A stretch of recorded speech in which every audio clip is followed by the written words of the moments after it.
It is another beautiful day in West Central Wisconsin, and welcome to season 2, episode 50 of Banging on the Drum. Once again, my co-host is out. He had another emergency with his kids breaking lights or something. Probably went out in the streets and they went to the fire hydrant and they just ripped it open, and now the fire department had to come. So Mike's going to be dealing with the cops and the firefighters. His kids are turning into degenerates right in front of our eyes. So I won't be having Mike on today, but we do have a very special guest, and that is going to be the next thing you are hearing with that. So I'm not just sitting here talking to myself as I'm looking at myself in the camera. We are going to kick it right to our very special guest to do a Packers draft breakdown. And here it comes.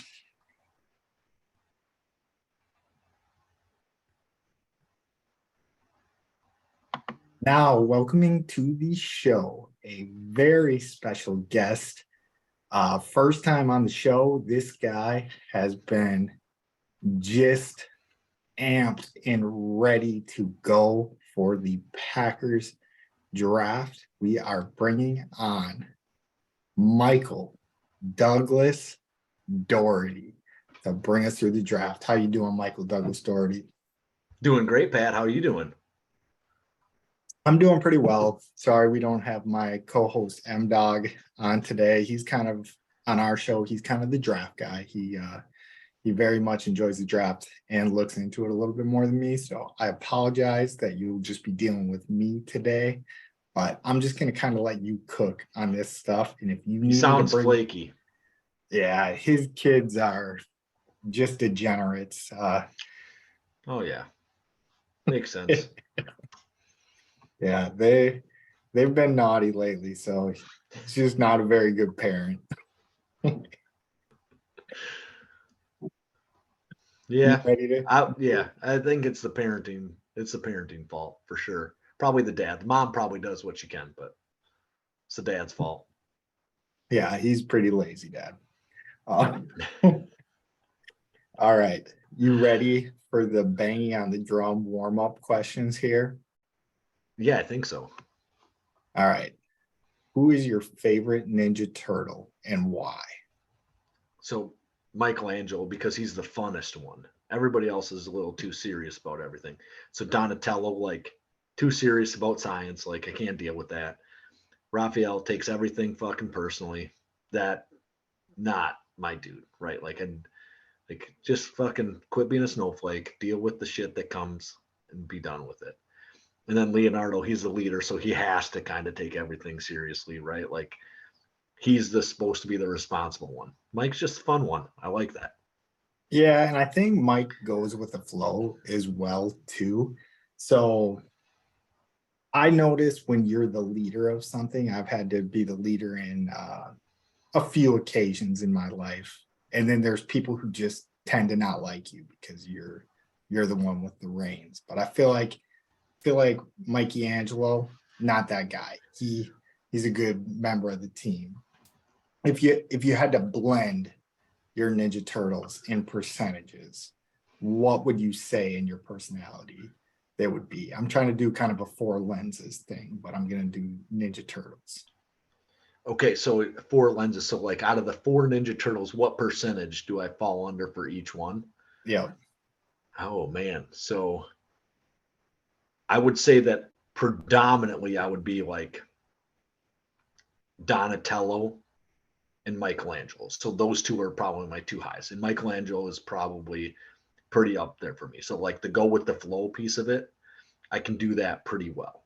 Right? Like I'm gonna give Michelangelo 40% of what I am, right? And then Donatello's gonna get 35%, right? So I like the techie stuff to some degree. Like I like the idea of learning new things and like making everything simpler. Does that make sense?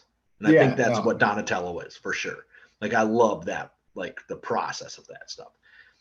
And then I would say like I'm 20% like maybe that's too high for leader. Like I feel like that's very like conceited to say, but like the Leonardo piece of it, like I'm a responsible guy, right? Like I don't dick around. I don't like break rules intentionally anyway. Like I might talk big about breaking rules, but I never do it, right? And so I would say 20% I fall under like Leonardo. Maybe not in the leadership aspect, but under like the we have to do things this certain way, the integrity right? part of it. Yeah. And then 5% Raphael, right? So I don't get like butthurt about a whole lot of stuff. There's some things for sure. And then I'm not the guy who wants to get in any fights at all. And Raphael always wants to be. He like his whole personality is based on like wanting to be in like conflict all the time. And I hate Yeah, conflict. payback. Yeah, he Yep. screwed us over. We're getting back at him. I like it. I like it. I think I got to come up with a quiz. Which Ninja Turtle are? I gotta do. I gotta We need to, redo the four lenses training, and I'm gonna make it Ninja Turtle based. yeah, I think that that's more the way it should be anyway, right? Because they got it all. Like we've talked about this in the past. You've talked about this in the past when I've Yeah, listened. you've never been on here before, dude. That like you're saying that like all you need all four of those people for a good or eight team, right? And Yeah, so I think that that's probably accurate. And the way people should break it down is by Ninja Turtles. That's the obvious one. yeah. No, I like that a lot. I got to do a little more research into it, but I'm gonna get behind that. All right. So next banging on the drum question standard here is what is your favorite fast food restaurant?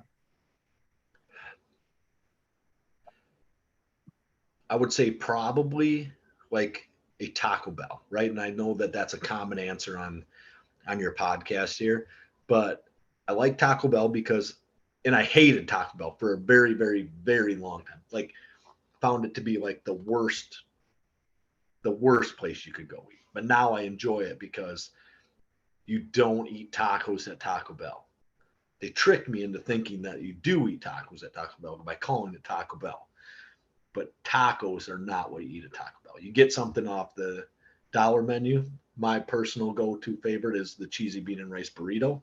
It might be like $1.50 now. I don't know what it is, but it's cheap, and I actually enjoy that meal, right? Yeah. And it's cheap, right? So like a lot of the places I like enjoy the food from, not super cheap.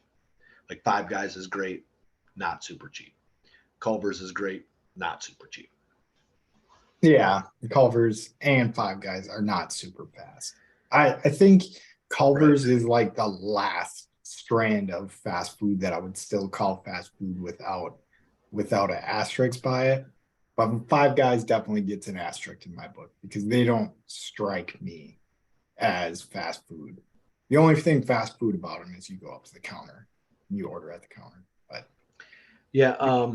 So there's like I like Arby's a lot too, but like only specific things from Arby's. Like they do like I don't like their sandwiches too much. The like roast beef or whatever the stuff that is actually cheap, right?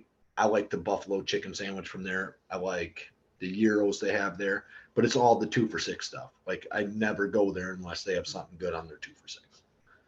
I'm yeah, cheap. That's my problem. I would prefer to just eat cheap food rather than like good food. no, I get that because yeah, Arby's does have some good stuff on their menu. All right, so next question we are going to go with is what? Who do you think the best pro wrestling tag team of all time is? So I'm a Hardy Boys guy, but best of all time, like you got to like put the Road Warriors in there someplace. Ah, man, I'm trying to think. Like I don't know what they were called, but Badass Billy Gunn and the Road Dog like are up there. They got it. They had to have a road. No, they're not. No, yeah, New Age Outlaws. New age outlet. I knew they had a name and I couldn't think. Headbangers was kind of an interesting one for a while. Was a little like maybe just slightly before the Attitude Era. I remember them on a video game, like playing with those guys. Yeah, mine's the Hardy Boys. I like the Hardy Boys for sure. So Okay, we'll take it. And now, so our M Dog that's usually on the show, he plans on running for Mayor Wilton at some point. So I'm just going to give you some meritorial questions, and then we will get into the Packer stuff. So, mention a strategy and mindset that you intend to use in. No, we've already done that one with the M Dog. How will you stay motivated in the role of mayor? so that's one of the like my biggest issues in real life. I think is like to stay motivated long term. Um, so I'm not exactly sure how to answer that. I don't think. Like I'm very motivated short term to do things properly, right? And then I do it properly for a while, and then I fall off the wagon. I'm like, well, fuck this. I don't need to do this anymore. So staying motivated long term is probably just resetting my motivation in the short term frequently. So I'll take that. new ideas, new projects. That's probably the easiest way to do it is to find a new idea, find a new project, complete that project, and move on to the next one as quickly as possible, or delegate it out and like move on to the next thing is probably So my just best. kind of keeping a change of scenery in there. You can't be doing the same thing for too long. Yeah, I need some like variety in my life.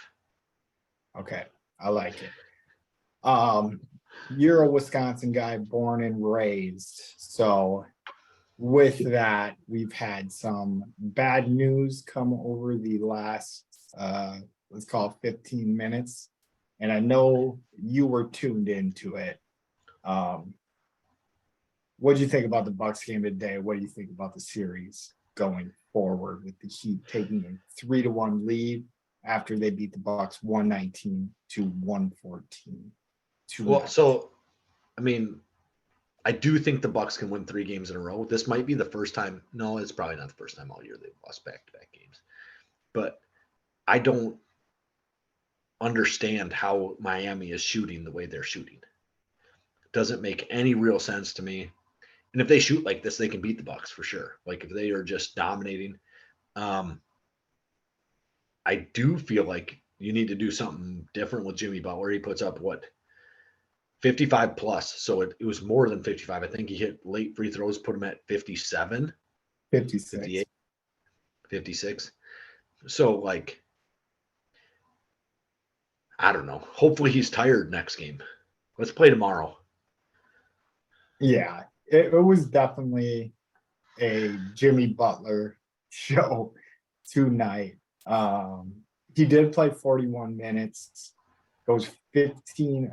Oh, that's from the free throw line. So 19 to 28 from the floor, 3 of 8 from three, which I want to say he started the game like 3 of 4, 3 of 3. So Okay. the 3-pointers weren't killing us, but no, he hit a big 3 late, so that can't be right. I know he started Yeah. the game 7 of 8 or 8 of 9 from the Yeah. I mean, so it's heartbreaking to see that it's heartbreaking to see the Bucks lose, right? So this is a game that is affecting me at my core. Like it is crushing me, knowing that you have to win 3 in a row to like get out of this series, which I think is going to be tough. I mean, obviously the Heat are playing very, very well. And then you shouldn't have to go to 7 with the 8 seed. If you're the 1 seed, you shouldn't have to go to 7 games with the 8 seed to get out of it.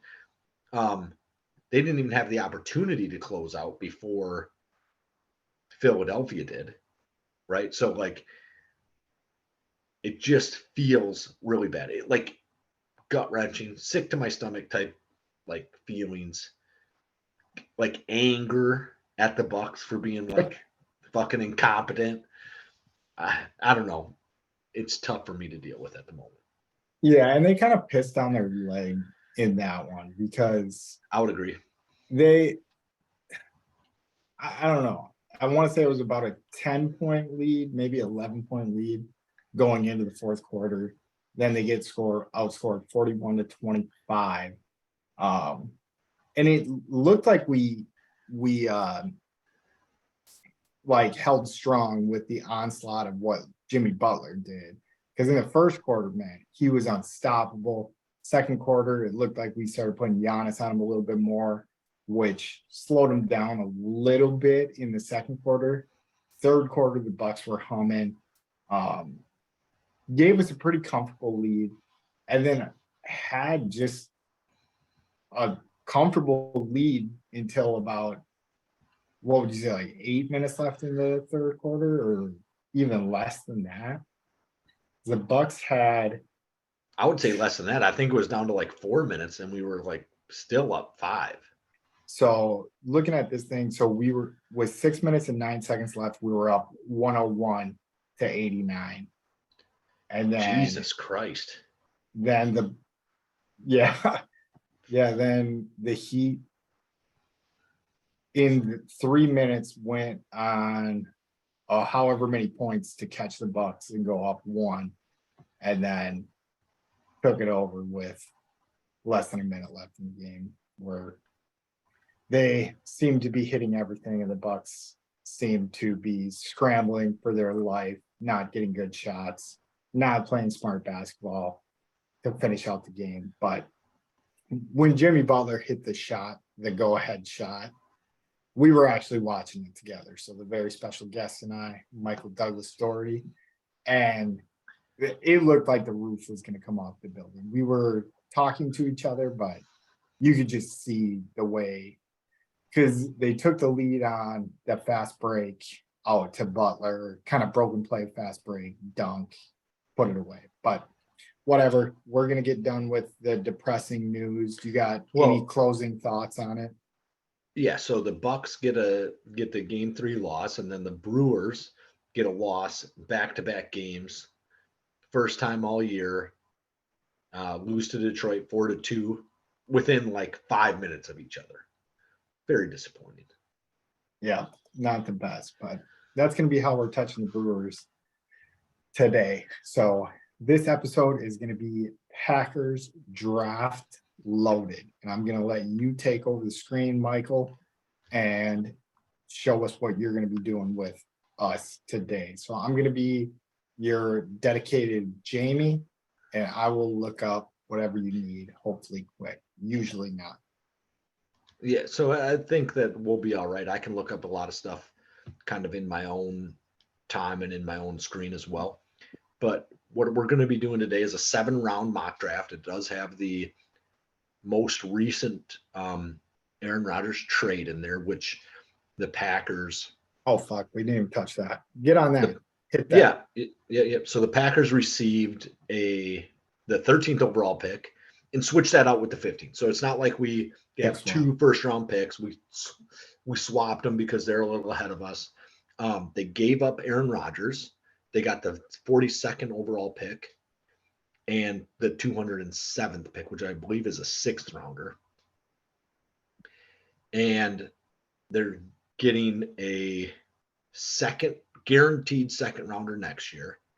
And then if Aaron Rodgers plays 65% of the plays, which I don't know like what number of games that would like come out to, but if he plays 65% of the plays, they're going to get their first round pick next year. Now, I would imagine that that's a pick that's in the 20s. However, 2 picks, one at 32 and one at like 23, the Jets pick at 23 would be pretty good. I'm pretty happy with having pick 23 and pick 32 next year. That'd be just fine. I expect that to be the way it goes, that both teams make the playoffs, the Packers win the Super Bowl, and, we get 2 first-round picks there. So seems pretty legit. I feel like the Jets got a 5th rounder from our from us as well, the number 170 pick, if I remember correctly. But anyway, that is already set in there. Pat, how do you feel about the overall the pick situation, how everything panned out with Aaron Rodgers? So I think I liked it. It was starting to feel to me like we were not going to end up getting that much from him. And M Dog and I, when M Dog was here, we were talking about if we could just get that contracts off the book. But right now, it sounds like there's like a 40 million in dead cap hit that Rodgers is going to keep on our books, and it doesn't look like that's coming off. But like for the most part, other than that 40 million, it looks like his money's coming off the books. So I like it a lot. Like we move up in the draft. I had Dusty Evely, another very special guest on the show, and he kind of went over what he wanted for the draft, and I think he incepted it in my mind. And I'm looking forward to the future. So in this draft, I hope we go weapons heavy. I mean, I know you're going to cover it here. And I think the reason I want that the most is I want to know who Jordan Love is as fast as possible, if he's that guy. But yeah, I liked what happened. I am far and away not a draft guy or value of this guy. Like I remember the Khalil Mack trade happened when the Bears got Khalil Mack from the Raiders. And do you remember what it was? It was like 3 first-round picks. I think it was 2, and the Packers offered 2, and the Bears offered 2, and the Raiders just assumed the Bears would be worse, which I get it. But even when that went down, I remember everybody was like, the Raiders are so fucking stupid for doing this. And my immediate reaction before reading everybody else's reactions was like, oh, damn, the Raiders kind of got a steal. They got 2 first-round picks out of Khalil Mack, who is a beast. You know, it's going to be hard to replace Khalil Mack with one guy in the draft. But I think that's why you're getting 2 first-round picks, is you're hoping you're getting 2 solid players to make up for one spectacular player. And I don't know if that math really adds up. But like I said, that's why I don't consider myself quite an expert in that. Because say if you get an AJ Hawk and who's another guy for us that was damn solid, but wasn't great. I don't know. Like, I feel like our first round picks very rarely have been AJ Hawk, right? So AJ Hawk probably played for the Packers for almost 10 years, if not more than 10 years, and then kind of went away. But he's the all-time leading tackler in Packers history. Was he the greatest player that was on the Packers defense? No, but he was a guy that I loved having on the defense because I knew if it gets 6 yards down the field, AJ Hawk makes a tackle every fucking time. All right, let's throw it back to 2010. And so say we were giving up 2 first-round picks, and you have Brian Bulaga. Brian Bulaga could be a good answer to that question, like a guy that just was steady when he was healthy, right, on that offensive line. Yeah. And yeah, I guess so. I mean, we got Jair Alexander in the first round. But he's a stud. He's not great. He's not an okay player. He's a stud. So yeah, if we just name them all. So Bulaga, I don't even remember this guy. Derek Sherrod. Yeah. So that seems kind of floppy. He was a tackle. He was not very. He didn't 3-4 years with the Packers. Then he was done.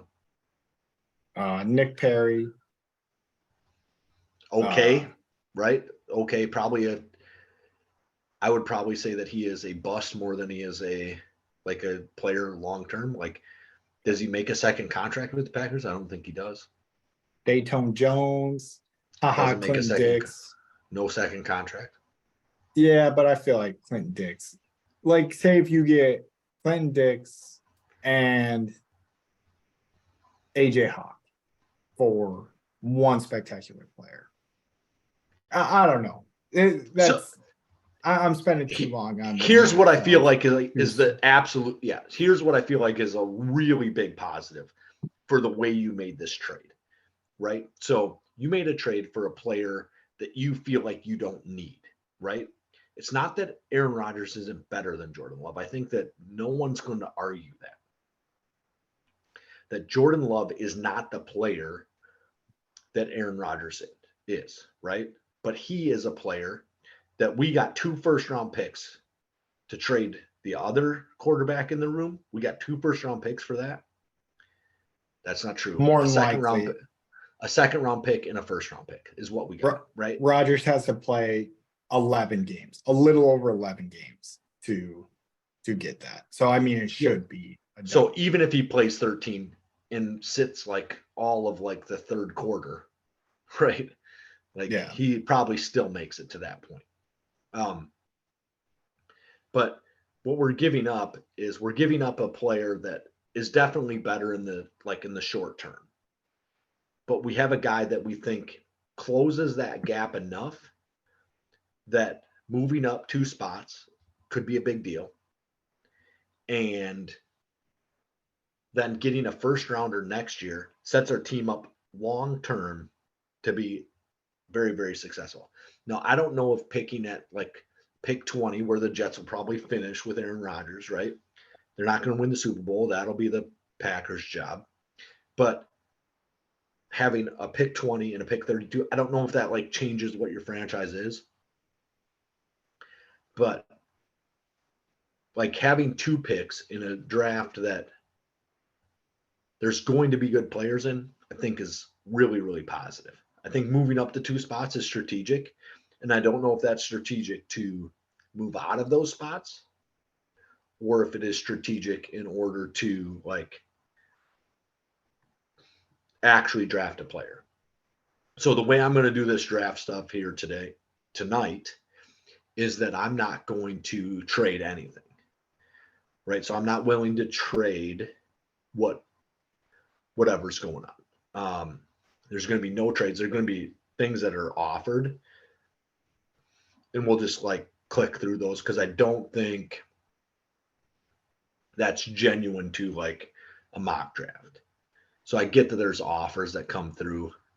I don't necessarily like the 13 through 20 picks, right? I don't like, there's not a lot of guys in the top end of the first round that I love for the Packers that I just want to see on that team in the top 20 picks. Going from 20 through like 45, there's probably like 9 guys that I'd love to see on the Packers team. However, right, so I'm not going to trade out of anything. So we're going to take the 13th pick. We're going to take 42. We're going to take 45.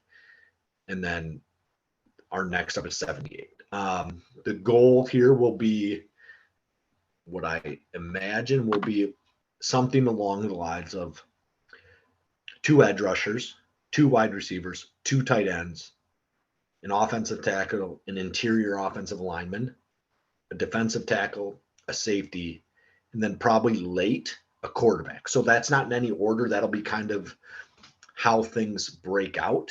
I'm going to try to track through that. That's not the thing that I'm the best at, is like kind of tracking who I've taken, who I haven't taken in terms of positions. That'd be the part that I get lost in a little bit. Yeah. So I'm going to rely.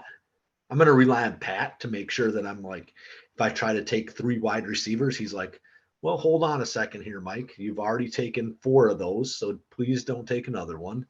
And see if he can kind of assist me in what I'm doing there. Yeah. So I think you kind of nailed it, like with position needs. It would be nice to get a guy off the edge. It would be nice to get Jordan Love some weapons, like a receiver. probably 2 receivers, a tight end, if not 2 tight ends, and then clean up like the safety fiasco that we kind of got going on right now. Is I think Dusty was saying we have 6 safeties on the team, and one of them can play safety. The other 6 are, or the other 5 are special teamers. So it does look like we're gonna need to get some guy that can ball at least a little bit if we don't sign Amos back.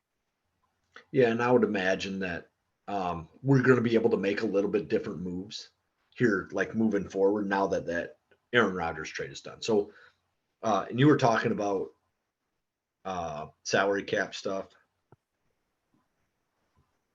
and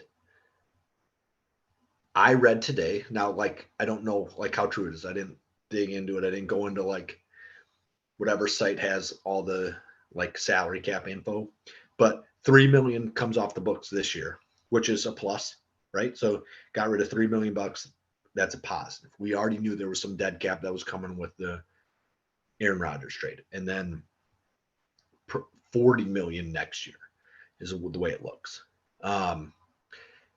They did say that the trade is not actually finalized until Rodgers comes in, signs some stuff, but before the draft should be all set to go, is what I read. So hopefully nothing fucking falls through and like the Jets don't get cold feet or whatever.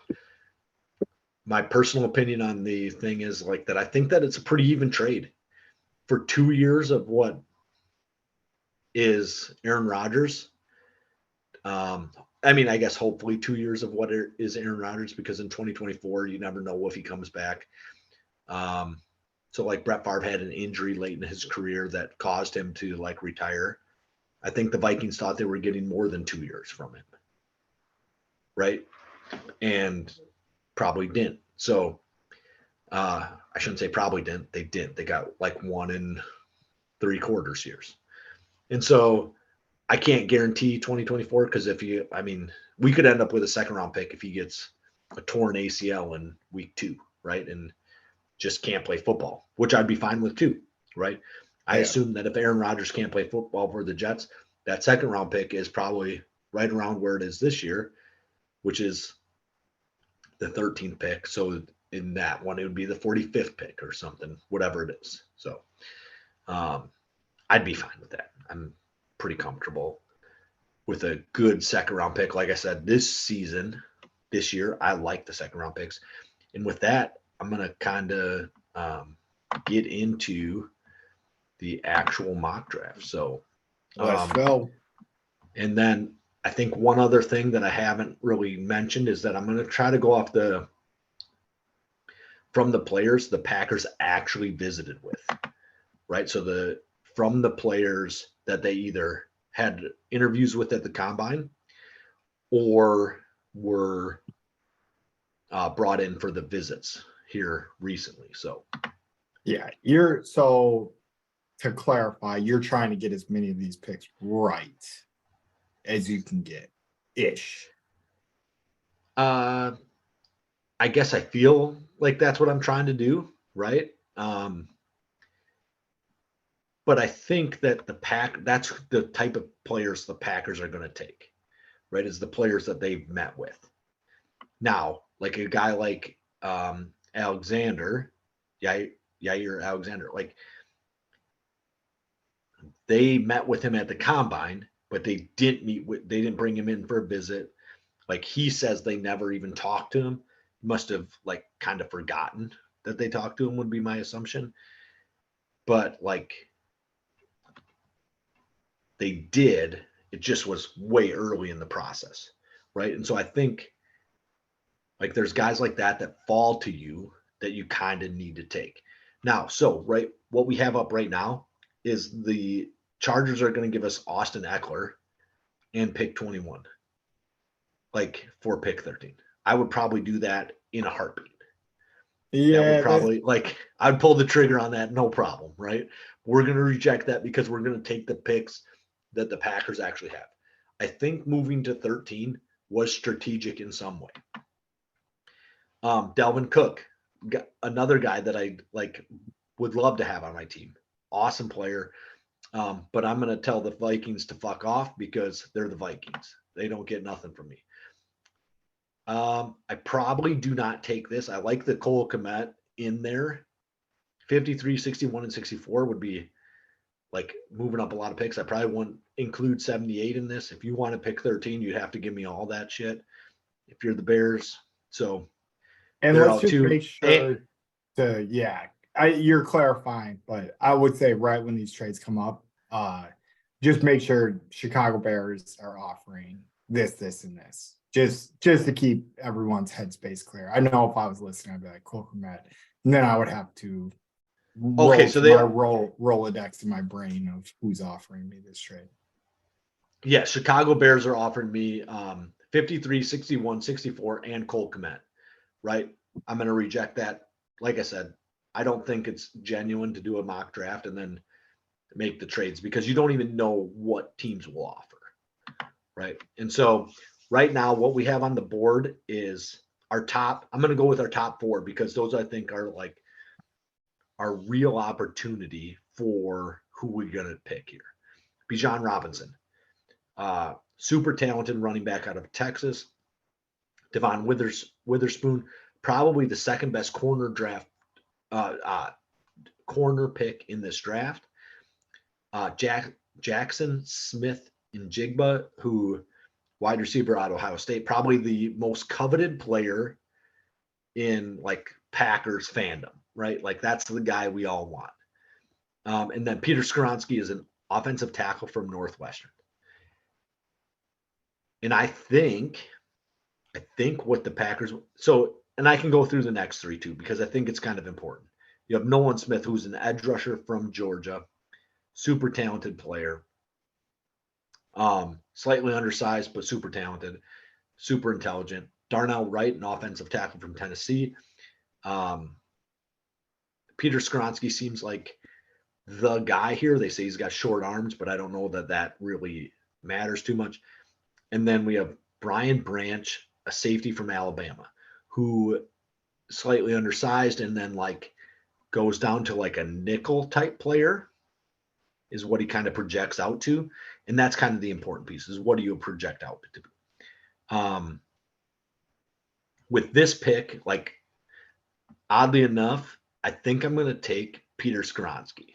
I think that he's like a really, really high-end offensive tackle prospect. And while I think Smith and Jigba is really, really good and could be a benefit overall, I like the idea of having a guy like Peter Skoronski on my team, getting that offensive tackle position out of the way right away at the 13th overall pick. So I'm taking Peter Skoronski here. Okay, I'm going to pick your brain while it runs through until our next pick. So do you think that's like a glaring hole in the Packers team, or are you just like, let's get another offensive lineman that probably can play more than one position ish? I don't know anything about that, the guy that you just picked, but there's no chance in my dumb brain that I'm not getting Njigba, or however you say it, or like a safety from Alabama. So I think that while I don't think it's like a glaring need for this team, I do think that it's probably the best player available, right? So like that's a place that we're going to need to fill that position, and filling positions like edge, offensive tackle. I mean, obviously, like quarterback, if that's a super need, I don't think that's where we're at with the Packers.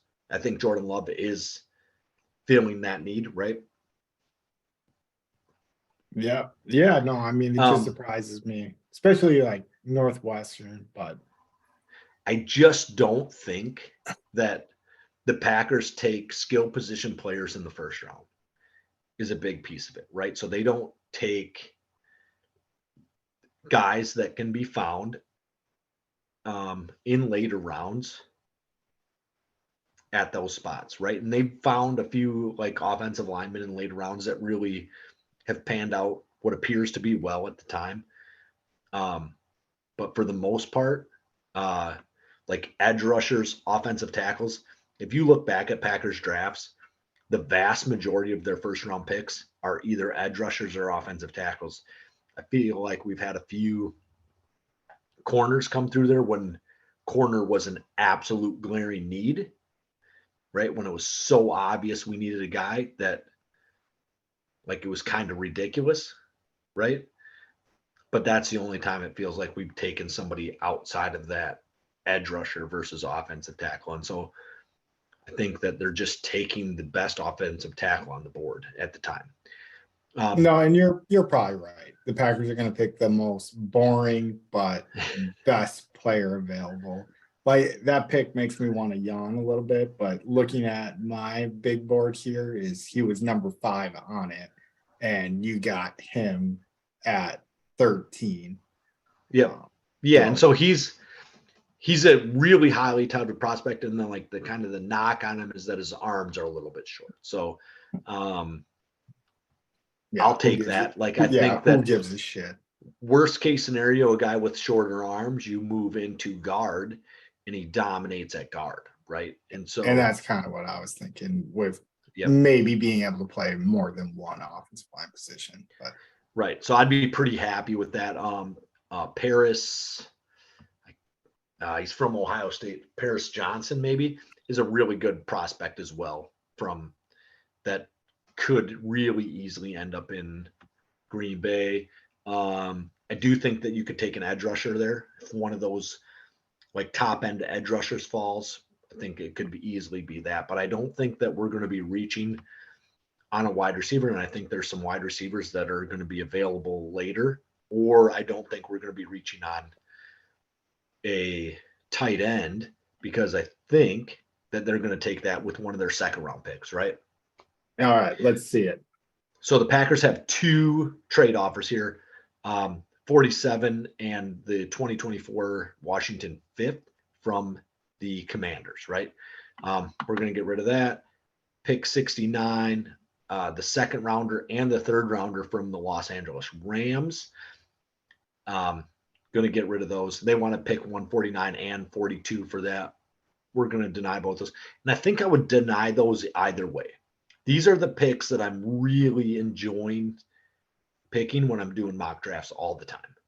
These are the guys that I want on the Packers team quite often, is guys who fall into this range. So our top prospects here are Trenton Simpson, linebacker from Clemson, DeJuan Jones, an offensive tackle from Ohio State, Jahmyr Gibbs, a running back from Alabama, Darnell Washington, a tight end from Georgia, Hendon Hooker, a QB from Tennessee, Jack Campbell, an linebacker from Iowa, and Adetomiwabi for Ado Bawari. Maybe, right? So I apologize for like just slaughtering your name. Like, I'm pretty sure I got it fucking completely wrong. So I apologize. And I could just sound it out, and that's probably wrong as well. But he's an edge from Northwestern. Pat Fitzgerald's putting out some prospects in this draft. Pat Fitzgerald out of Northwestern, head coach from Northwestern, putting out some prospects, right? So he's got a pretty good edge rusher out of Northwestern, and then we got a tight end out of Georgia. Those are the 2 guys that I'm considering right now, right? So we took a guy out of Northwestern, and I am going to take Darnell Washington, a tight end out of Georgia here. Great blocking prospect. We're shoring up the offensive line. Gives us a really good opportunity to get Jordan Love, a guy that can catch the ball and who can protect him either in the passing game or in the run game, right? So like making sure that this guy isn't getting hit every time he drops back to pass the ball. It's a perfect way to go. I'm going with Darnell Washington. I like the idea of him. In Georgia, he was the second best tight end in Georgia, but Georgia is stacked at tight end. And I don't remember who the other guy is, but they say he'd be the number 1 tight end in this draft as well. We're going to take Darnell Washington out of Georgia here at the pick 42. I'll say if we get Darnell Washington, if you went Najigba, Darnell Washington, I would be happy. I would stop watching the draft. I'm like, they couldn't do anything more that I wanted. But if we get Darnell Washington, where you just got Darnell Washington, I will be happy. It's kind of my Eddie Lacy, is I wanted Eddie Lacy so bad, and then we ended up getting him. I was very happy about that. Yeah, and so that's funny because I'm pretty sure that's the same year that Monty Ball came out, and they just kind of pushed it down the road to see who would take which one first, and then we ended up taking Lacy after Denver took Monty Ball. Yeah. I feel like that's the case. I could be 100% wrong about that. So here we're looking at pick 45. Pick 45, mostly the same guys. John Michael Schmitz out of center out of Minnesota went. Jack Campbell, the linebacker out of Iowa, went.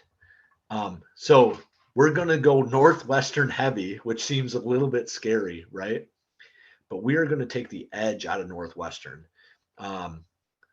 Ada Bawari. I think I got that right. Pretty close is the last name. I think edge rushers are, if the Packers honestly went into a draft and just took edge rushers the whole way through, I would be just pumped.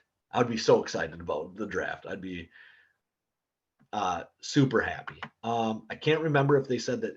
So I think this guy got good size. There's a guy from maybe Kansas State that's high on the boards as well, slightly undersized. So like the relative athletic score for this guy is 9.72. Very athletic, just dominant. I think Pat Fitzgerald, if you can rely on anything out of Northwestern, is he knows how to coach D linemen, right? It feels that way every time we play. Wisconsin plays Northwestern. We're taking the Northwestern edge rusher here, and I'm not going to pronounce his name again and butcher it for a third time in a third different way. So yeah, I got Portuguese on my mind, so I would pronounce it Ajibawari. Ajibawari. That's probably correct. I mean, like, I have no real idea, to tell you the truth, right? It could be Adibawari, though, because it doesn't look like a Portuguese word. So I would either say Ajibawari or Adibawari. I just don't know what that DE in that name is saying. That's our Western literature portion of the show right there for you. There you go. So we got a couple picks, we have one trade offer from the Jacksonville Jaguars for pick 88 and 121 for pick 78 and 207. Like I said, we're going to pass on that. And right here, I think I'm going to fill my second edge rusher with a guy out of Army, Andre Carter II. When I first started doing mock drafts, this is a guy that fell right at the end of the first round. Maybe would drop into the Packers' second round pick. Had kind of a bad combine, and I don't know exactly where his like service area falls in, like how you like fall into that kind of stuff, like what he has to do here. I think you can probably buy out at that point if you're going to be in the third round of the draft. It is what I would assume. I have no clue, but I know there's like rules that say like if you make more money than the commander of your base, like you can't be in the military at some point. But it'd be cool if this guy could be like Army National Guard, because it would just be like having a warrior at a guardsman position. I remember there was a UFC fighter that was Air National or Army National Guard that was some sort of like Green Beret Ranger type and be like, fuck yeah, I would just never make him show up to anything. And before we were going to deploy him, make sure he plays with guns a little bit. Whatever, I'm getting too far. I like the pick just because he's from the Army. Yeah, and so like that's Tim Kennedy, I believe, re-enlisted after he was like a really high end UFC fighter. UFC fighter, like in the UFC, not in like some secondary MMA thing, in the UFC, re-enlists again like recently. So I think that's who you're talking about is Tim Kennedy. Might not have even been reserved, might have been fucking full blown Army. I guess they probably limit that a little bit, full blown Army. He could be a recruiter of some sort, right? Like, which would probably help numbers. Yeah, I have no clue, but I would love to give a shout out to this girl in the Volk Field Air National Guard if I just knew her name. But we had a UFC fighter in the Air National Guard that was female to whoop my ass, training out of Milwaukee. That's her shout out right there. So we took a guy from Army at Edge. So, oh shit. Did you need me to take down who we were going to be taking? I or do think you remember it'll the show us at the end, and we have 2 edge rushers, we have a tackle, and we have a tight end currently. Okay. I should have been writing them down. But our next pick is up at 116. And we are on the clock, Mike. We are. What do you got? So what I'm probably going to do here is I'm going to go look at my other board here quick because I'm forgetting where I'm at because I had one too many beers because the Bucks decided to shit the bed, right? And so I'm at 2 edge rushers. I have 0 wide receivers currently. I have 1 tight end, 1 offensive tackle. So what we're looking at here, and this would be based on needs, I think safety is an important piece here, right? That we need to draft a safety at some point here. We need to draft a wide receiver. This range right here, this is our 4th round pick. Wide receivers should be coming off the board maybe before that. We should try to grab one if we can. So what right now I'm going to probably be looking at what we have out there for wide receivers. And where am I at for my second pick here now that we switched up, or my next pick? Now that we switched 149. All right, so 149 is our next pick. I feel like we moved somewhere in there. Getting a little lost, so I apologize to everybody. I love it. What was our second pick again? So first we went with Peter Skoronski. So we went with Skoronski out of Northwestern. We went with Washington out of Georgia. Darnell Washington out of Georgia, tight end. Then we went, our 3rd round pick was the edge rusher out of Northwestern. I can't remember who we took in the 3rd round. I'm going to take a defensive tackle, which I think is an important secondary piece, right? I think our front 3 for our defensive tackles are really good, but Zach Pickens out of South Carolina looks like the best prospect on the board here. Really high relative athletic score.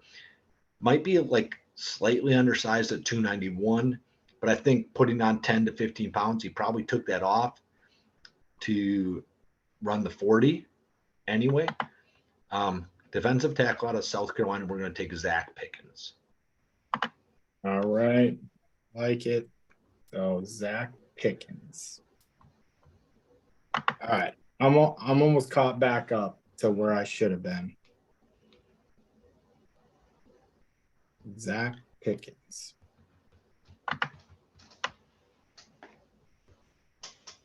Sorry, I'll be helping you here in a second. So Zach Pickens out of South Carolina, 110th ranked prospect on my board that I made up myself right now.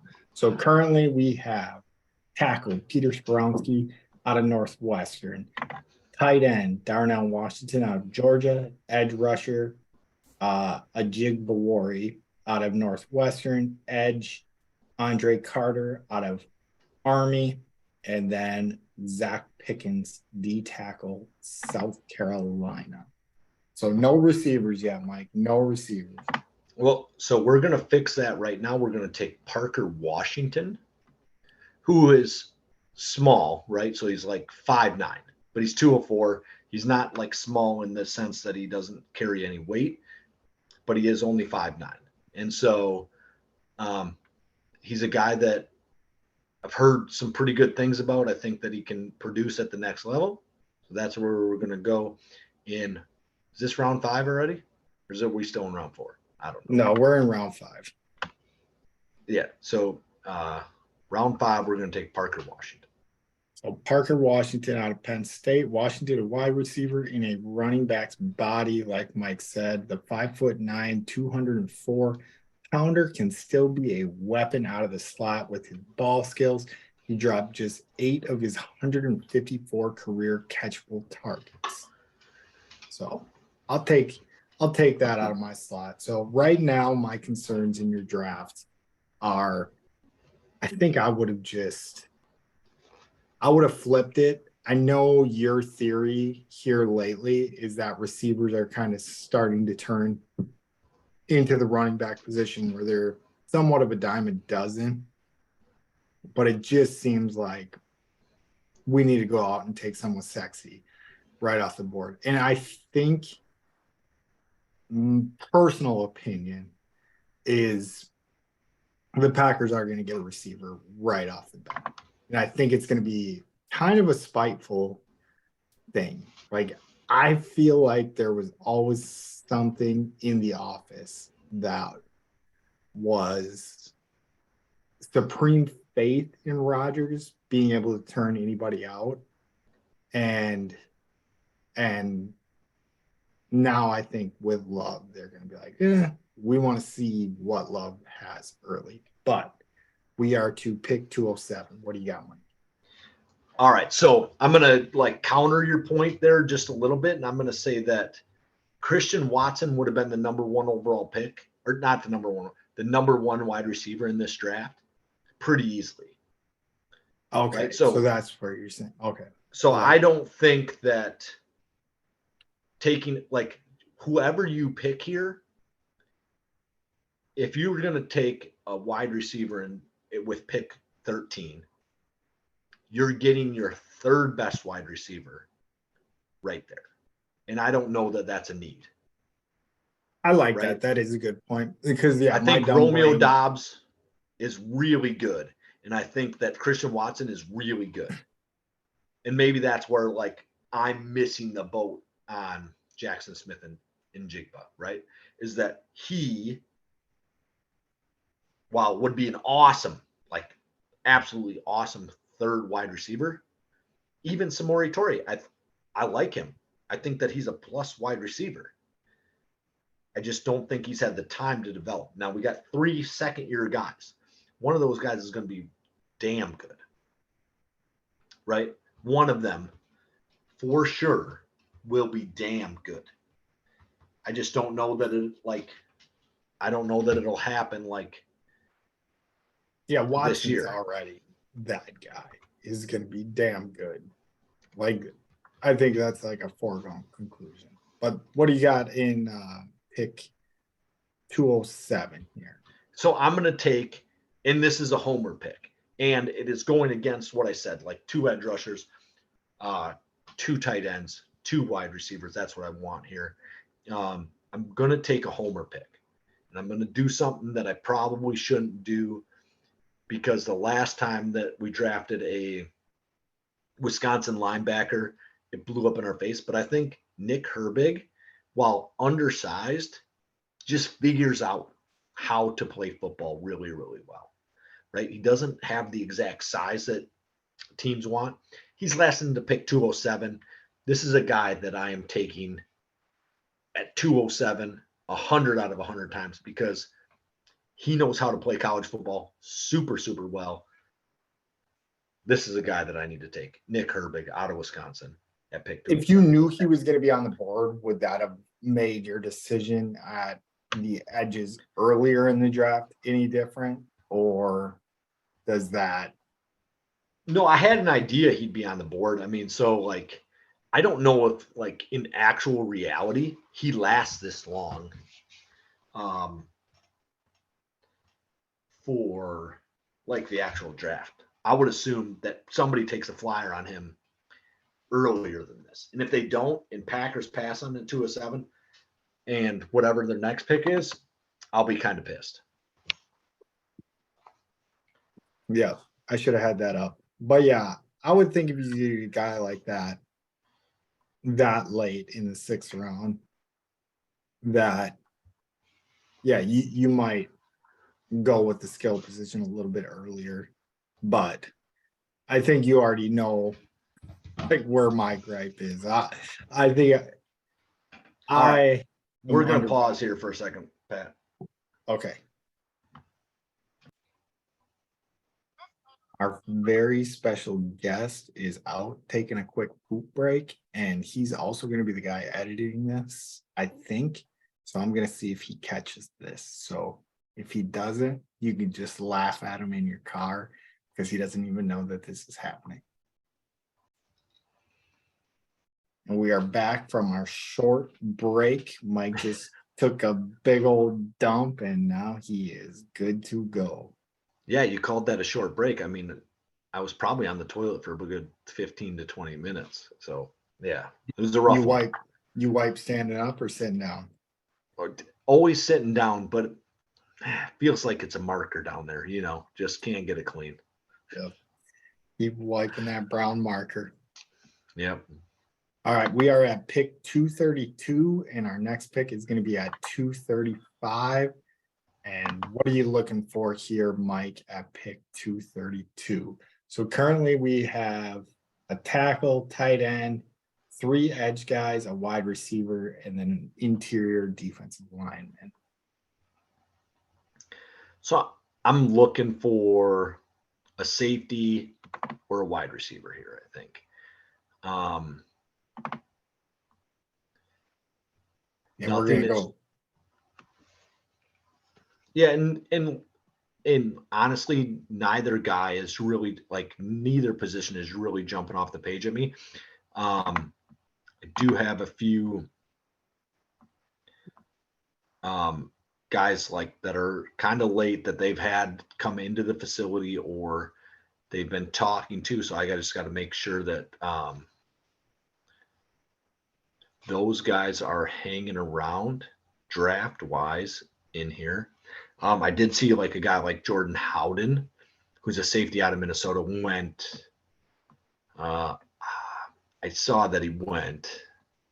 Yeah, he went a little bit earlier there. Late 6th round, maybe. Yeah, which is a little disappointing.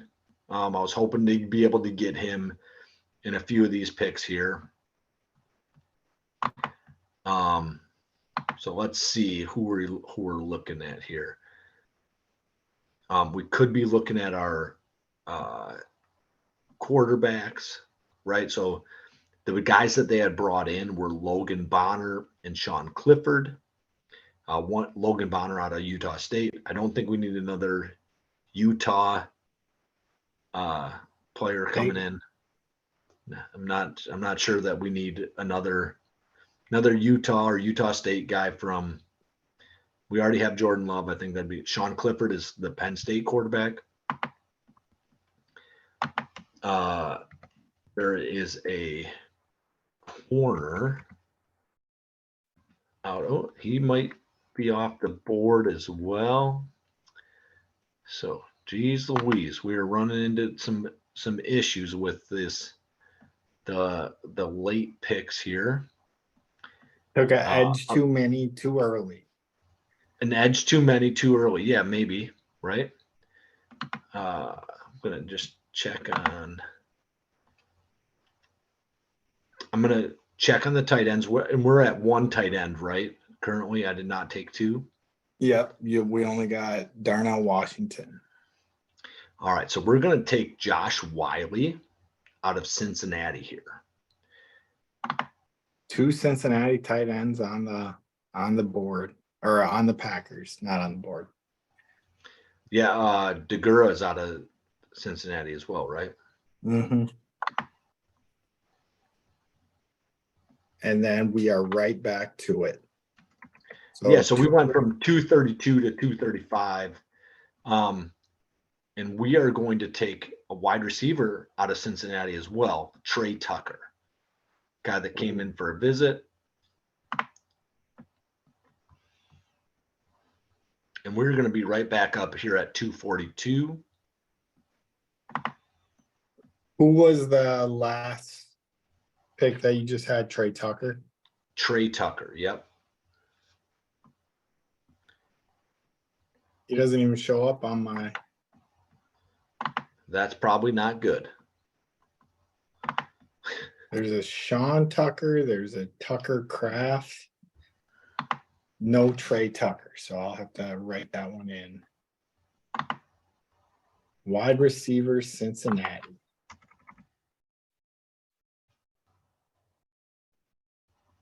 And this is our last pick in the draft. I can't imagine it's not. 242. Yeah, this will be our last pick and pick 11 in the draft.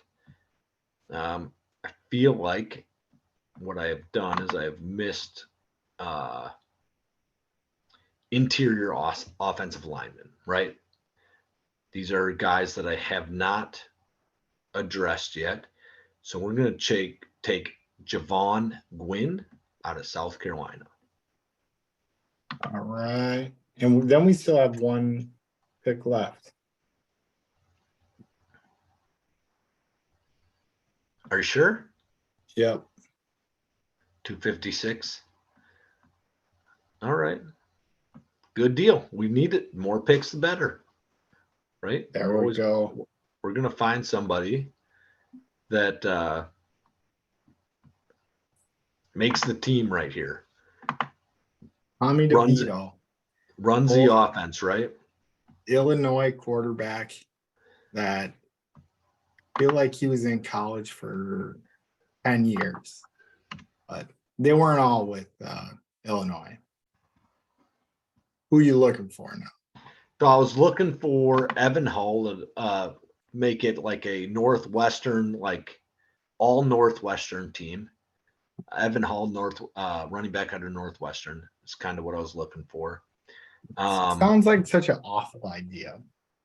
Let's bring these guys on a subpar college team to the NFL. I like the Georgia strategy. Take all the guys from Georgia. Yeah, it's from the dominant teams, right? Yeah.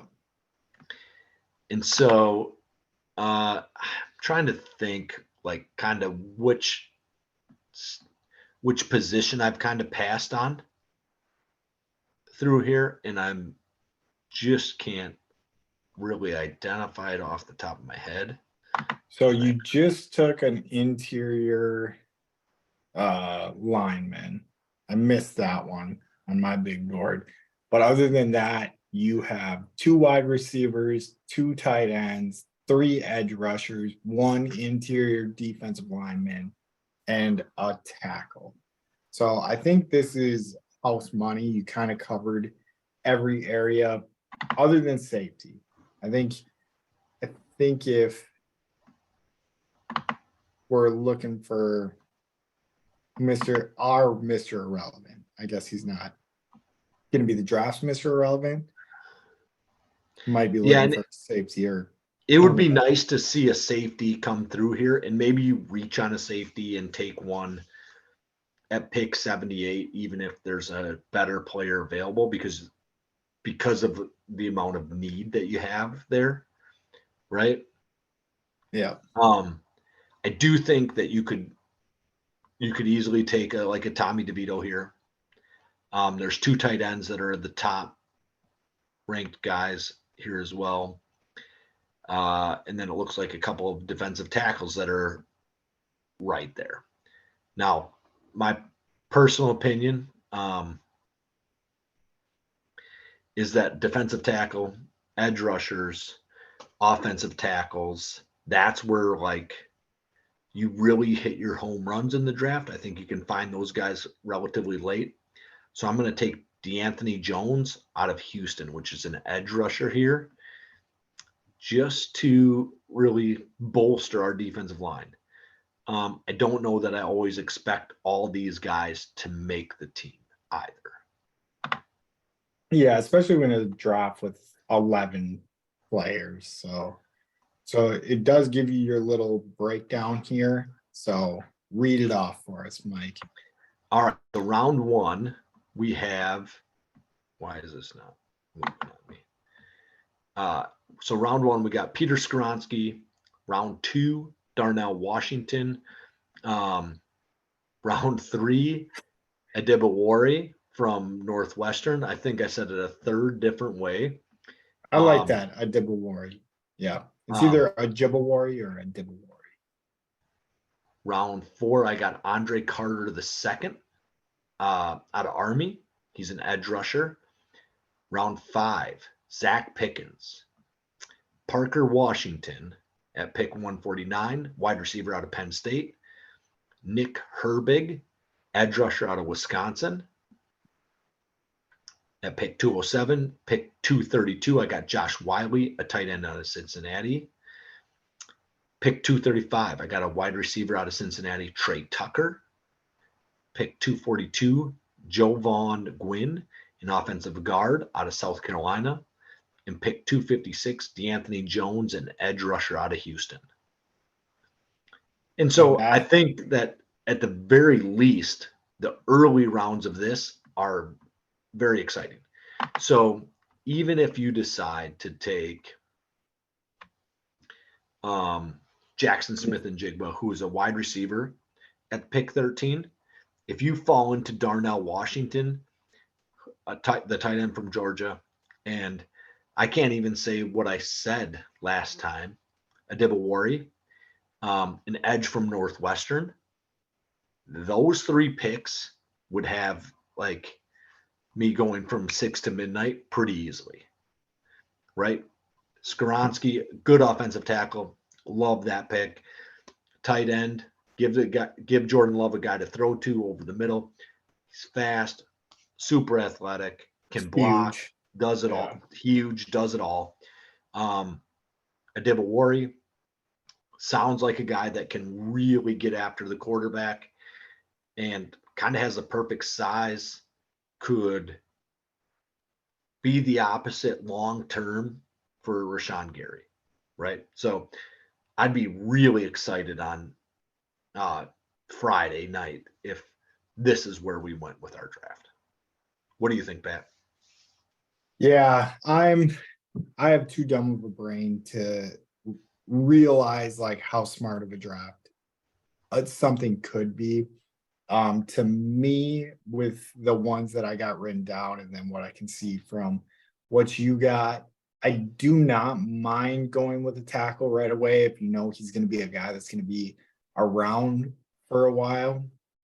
But with the way our offensive line played, which wasn't great, but I felt like they were better at pass blocking than run blocking this last year.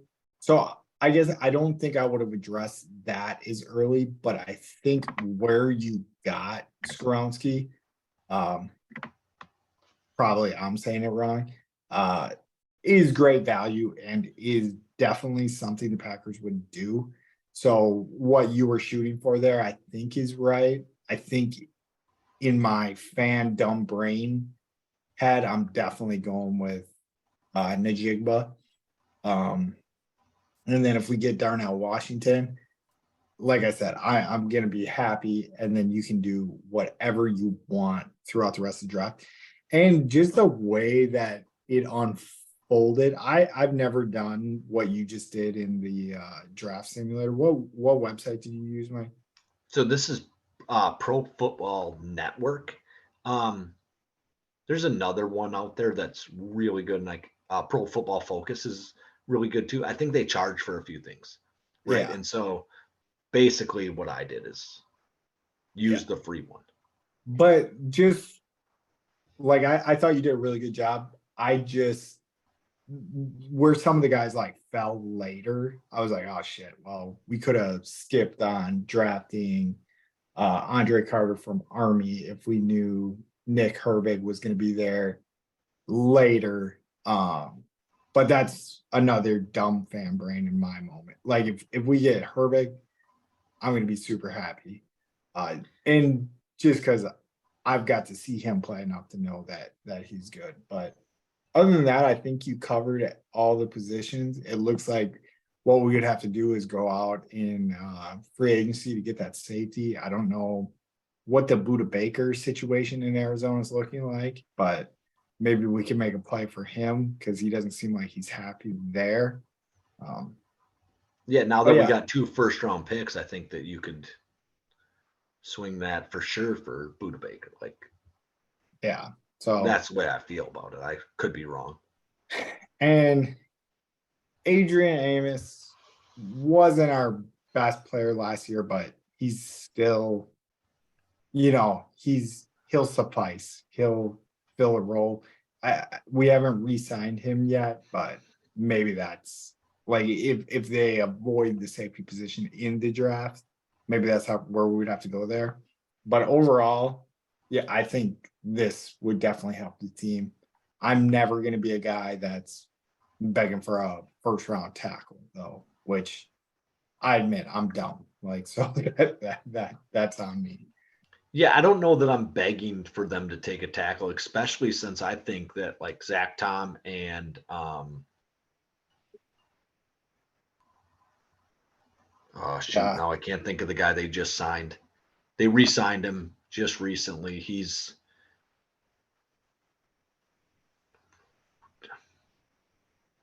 We'll move on. Yash Neiman. Yash Nope, Neiman. Oh, I got there. uh, Yash Neiman. Um, like I feel like both those guys are starting right tackles in the league, and really like, do I need to have another one? Not positive, but I feel like Skoronski is a really high end talent that shouldn't last to 13, and yeah, that's why I take him there. and Goot and who's ever in charge of pulling the trigger for the Packers the whole time that we've been alive and paying attention to the Packers. I feel like the Packers have to be one of the hardest teams to guess who they're actually going to pick because it seems like they stay pretty tight-lipped and like pretty hard and fast to their strategy, like where it seems like Packers Twitter and social media of all sorts is begging for somebody, but the Packers usually don't fall into, oh, maybe that guy is good. Like they're like, we got this guy on our board. So we'll They see do how their it own plays thing out. a lot. Yeah. Yeah. Yeah. So we'll see how it goes. But no, I liked it. Uh thank you for joining us. It was my For the pleasure. I'll yeah, come back anytime. yeah. First time ever, very special guest, got it on, hammered down a few not Milwaukee's best. What are you drinking there? Old Milwaukee? Old Milwaukee. Hammered It's down some brewed for the life of leisure, I think is their slogan. hammered Part of the down. reason I get it. Yeah. Some old Milwaukee, some grandpa beer, drank some high lifes. Good times. Thanks for coming on, Mike. Thank you for having me. And that was our very special interview with our very special guest, Michael Douglas Doherty. And thankfully, the M Dog ended up showing up in this episode. How you doing, M Dog? You didn't miss a full one. I'm doing good. Basically the same as the Another episode. Just missed the good part, the interview, the person that really makes the show well, I guess, right? But good. All right. Well, Give us a Martin Truex Jr. update right away, and then I want to hear how your week has been, your overs and unders. So, what did MTJ do this weekend? so he finished 27th. I don't know if he was. I don't think he led any laps, nothing like that. So, not sure where he finished in points, but I do know that he finished 27th this go around. So let's see, positive here. I don't know. I'll get into my under right away. So my daughter has been kind of like not very nice to my son, right? So 9 years old, 6 years old, right? Like pretty normal kid stuff, right? You're fighting a lot, like doing a lot of bullshit. But like, I think as a parent of a 9-year-old, I think she should be better than what she is, right? Like I think her brain doesn't work as well as I expect it to work. And I should understand she's only 9. Like none of this is like the end of the world, but like she's been picking on him, and she's like a super nice girl, like to everyone else. Like she's not that kid that picks on kids unless it's her brother. And then like that makes me even angrier because she picks on him, but nobody fucking else. Drives me crazy. No, you got to remember. So, how much older were your sisters than you? So my oldest sister probably is about 3 years older than me. Don't remember her ever like. And But I'm you had sure a there were buffer. times. You had a buffer kid in between. No.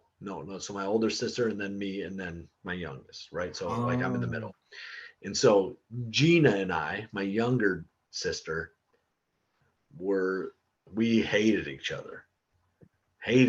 Like we like cats and dogs, right?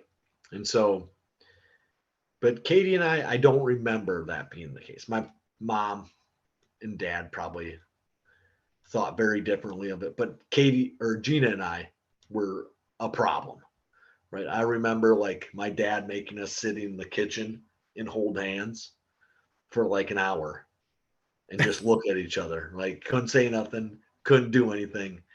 Just sit in the kitchen, hand like palms to palms or whatever until we decided to like each other or something. I don't know. Can I tell you something I've heard recently that I think that this would actually be something good for? Okay. So yeah, for sure. And I'm extrapolating some of the data here, but so what I heard is, so when your kids turn into teenagers, everyone's always like, oh, my kid's a teenager now, they hate me, they think I'm like stupid, like everything. And apparently that was because like back when humans were running in packs, like this is probably like pre-Greece civilizations and stuff that's still in our DNA. But they said they would do that because so you're a teenager, you can start producing kids at that point, like you go through puberty and stuff. And you're genetically predisposed, that's probably the wrong word, but you're No, I think that's right. Genetically wired to not like your parents, so you leave the pack that you are in to find a different pack to not inbreed. So as your kids are young and fighting, I'm sure there's something like, I mean, obviously like just living with somebody for so long, but there's probably like some whatever dinosaur type shit going on in your kids' brains. They're like, I'm not supposed to like this person because that you're not supposed to fall in love with that person to some extent, right? Yeah. Interesting. So I think it's probably a good thing that your kids don't get along, that you don't get along too well. Because like what would be what would be worse though is if Yeah, that would be significantly worse. You're not wrong. That great point, Pat. Great point. I have so heard so something's working. I have heard that if kids are willing to fight with each other, right? That like that means that they trust their parents too, right? That like if they're willing to fight each other, and this is probably just some hocus pocus fucking mumbo jumbo, but like if they're willing to fight, like they trust that their parents aren't gonna like beat them or like do something or leave them or whatever, because siblings that like really bond together well, like they've created that bond to make sure that they're safe in a group, where if your parents are good, like high quality human beings, like that's not the case, I guess, or something. I don't know. Does that make sense? I'm trying to think of it from like a anthropological Yeah, from like standpoint. ancestry, Uh, right? Like so, but if your parents like would be close to killing you, right? So I'll like go back, like oh yeah, no, it makes right, perfect and sense. then that's like you and your siblings like pack together so that they can't kill you guys, right, or something. That oh okay, I get where you're coming from. See, because I kind of thought you were saying is like so where we're moving in society. So say if back in the day you had three kids and they were fighting all the time, like that's going to be a problem where you're going to need to kill one of your kids if you want the pack to survive. You know what I'm saying though? Is like, hey, Oh we need to yeah, get okay. So we which need would to be the get up. opposite, that Yeah. like the parent will kill the kid because they're But too yeah, much of a but problem. but yeah, if your kids are fighting with each other and they're comfortable with you, they know to a standpoint that they're not going to be like, okay, we need to off this one because we need to get rid of, we need to get away from this bobcat or whatever the hell that's hunting us right now. Yeah. And we're not going to be bobcat bait But I or think or it's whatever. more of like the danger of what your parents could be too, right? So like we've all heard stories of like absolute shit parents, right? Yes. And then siblings have to bond together due to that fact, Okay. Yep. where Yep. like their parents are so shitty, they have to figure out how do the four of us survive? So we like work together really well. Where when your parents are making sure that you can survive, you don't Yeah. have to like engage with that person in the same way. Yeah. And I'm so trying to like think of, it there's just a, hasn't been the greatest week here at the Doherty household in terms of like sibling rivalry, right? And yeah.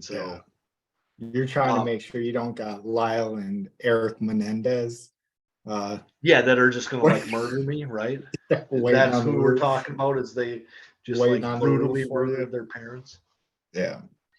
Um, as far as overs go, I like so it was only Thursday when the last good thing happened. Like when the last, and I'm just can't pinpoint like an overall like super positive what that happened. So All right.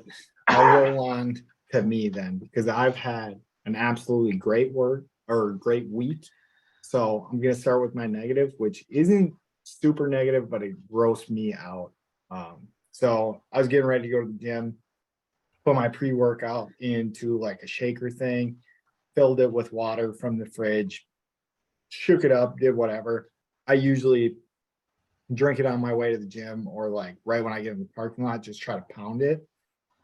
And this was one of the days I waited till I got in the parking lot to pound it. And for some reason I looked at the bottle before I chugged it, which thankfully I did. But I looked in there and I seen the shadow of like something floating in my shake or whatever, pre-workout, not shake. And then I opened it up to see what it was. And I had like a baby cockroach in my pre-workout drink. And I was already at the gym. So I just picked the bug out and threw it on the ground. and drank it anyways. But it did gross me out to the point where I was drinking it and it like made me gag and then it came out my nose. But Yeah, so fairly substantially then. Yeah, so that's tough because like like mentally, really the taste isn't probably different, the texture is probably not different. It's all that you saw that fucking bug in there. yeah, and I don't know, like, where do you stand on that? Would you drink it anyways? So it depends on the day and depends on like where I'm at. So I don't think if I would have like started gagging on it that I would have continued drinking it. I would Yeah, imagine that the gym that you go to has probably like a vending machine where you can probably get the same fucking shit, I didn't even think of that because yeah, I right? And definitely like would have I done probably that. would have just paid for it, right? There's times in my life, super cheap, that I would not have, or I would have just worked out without it. But like if I started gagging, I might not have, but I would have Yeah. probably started trying to drink it.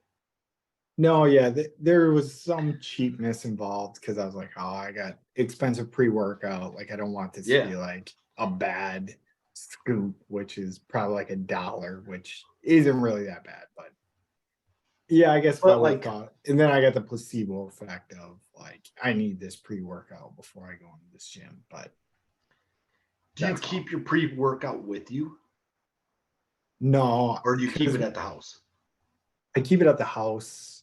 Sometimes when I'm like traveling a lot, like I keep it in like a gym bag in my car or whatever. But I've noticed like if you leave it out in the sun too much. So I try to keep my pre-workout in like a climate controlled environment. Um So where do you think the cockroach came from? in my house. Like it's so Right. we But is it in the cup? Is it in the water? Is it in the pre-workout? it was not in the pre-workout. I'm 99% sure. It was in the cup. I'm also 99% sure. So whatever that makes it. So it was in the cup. And then I Yeah. dumped the pre-workout on top of it. And then I poured water on top of the bug. And then that's that's where the situation came to What would have foot. happened had you swallowed the bug? Because I I'm probably pretty went sure you're I like probably went slamming to this, right? yeah, I probably went to Gabe too much for shit. Like so yeah. Maybe you don't So even know, right? yeah. No, it furthers it. I think I would have felt it like it wasn't like It would have been crawling gross. up your esophagus or whatever. But yeah. Yeah. And the cockroach that it wasn't like cockroaches gross me the fuck out. Like this wasn't one of those. It was like because I think they call them like palmetto bugs, and the palmetto bugs are like nasty. Like this was like a German cockroach, which I hear that's the ones you should be worried about because they carry more diseases. So it was like a small looking But they taste cockroach.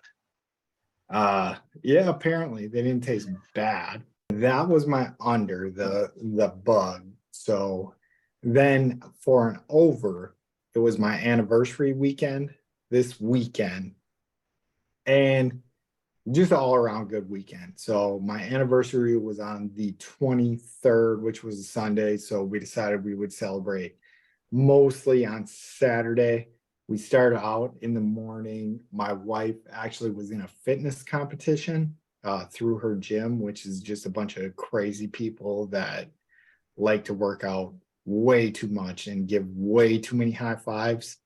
Little high speed for me, but Wait, so when you say fitness competition, what does that mean? Like, so she goes to a gym called Burn, and they have these things called the Level Up games, and it's three different rounds, and in each round, it's kind of like CrossFit games, but for some okay, reason, I don't think they like to say they're CrossFit games because they're not really doing much of like Olympic lifts or like barbell lifts. It's the closest thing to doing Olympic lift. They were doing dumbbell snatches, um, which I don't know. It was a pretty very intense, CrossFitty. yeah. So her first round, she had to do pull-ups, and then maybe jump squats and then run half a mile. So yeah, it is Sounds very, miserable. yeah. So that was just round one. Because once she was done with that, I was like, damn, baby, you did good. I think you might have a chance to win. And then her partner was like, we still got two more rounds of different exercises to do. And then then they did two more rounds of that stuff.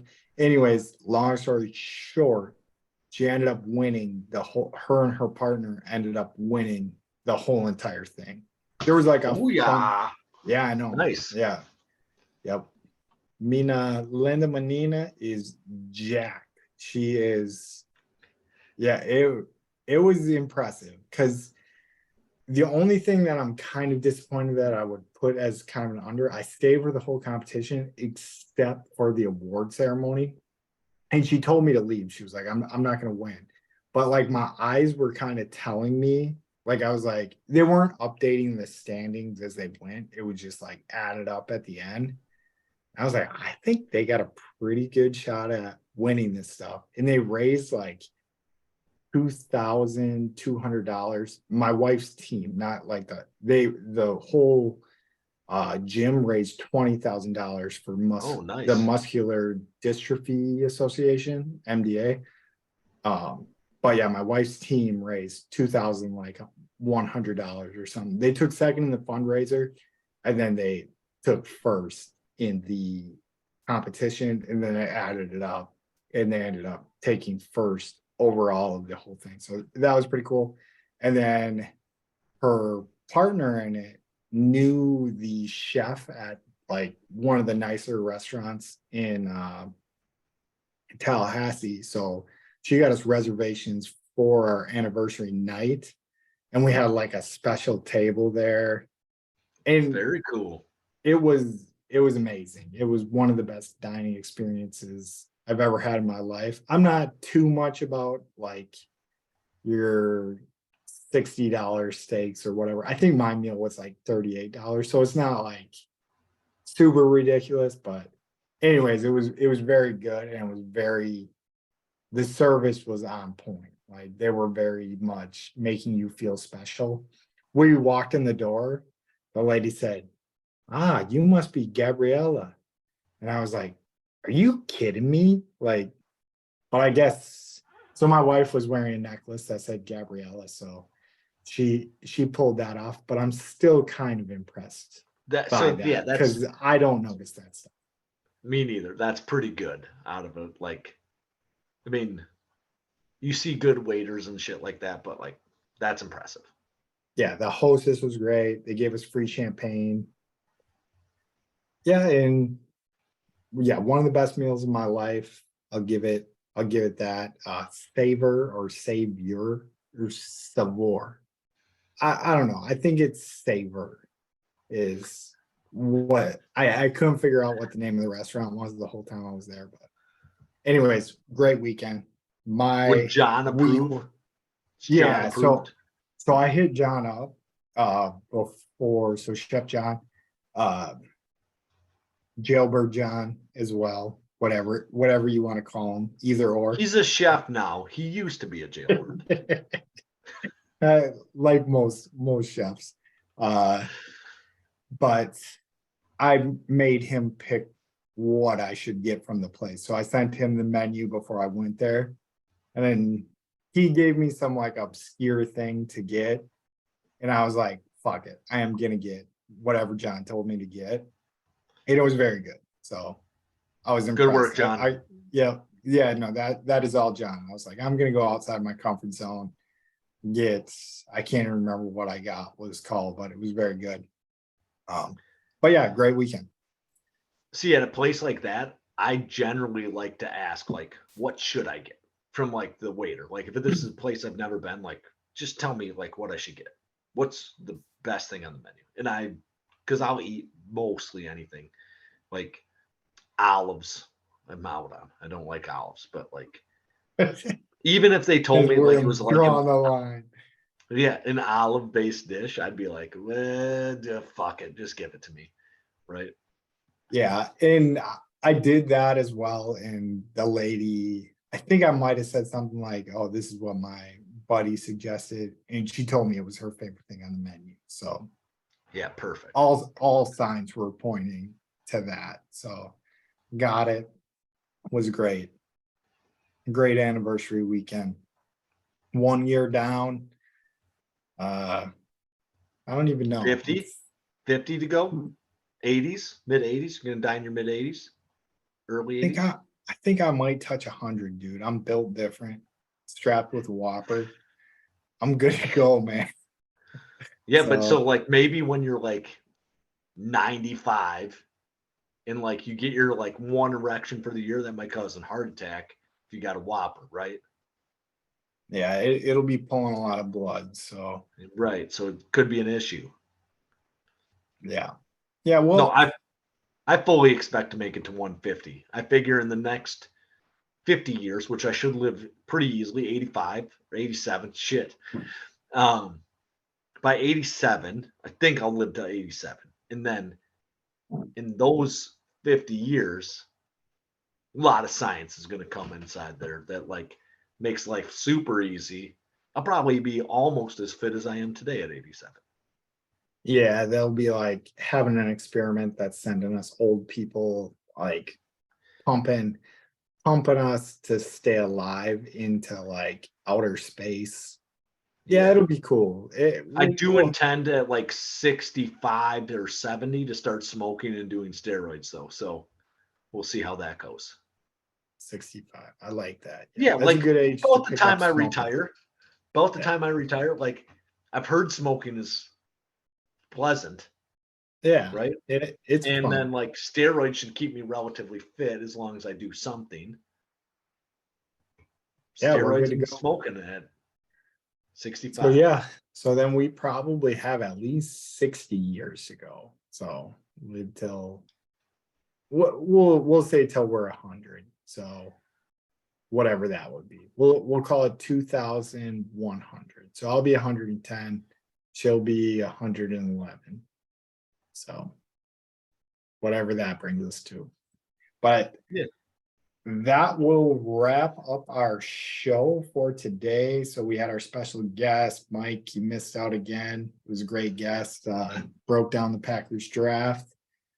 Drank some old Milwaukee's with me. And yeah, as always, thank you for listening. We appreciate the support. We love you guys.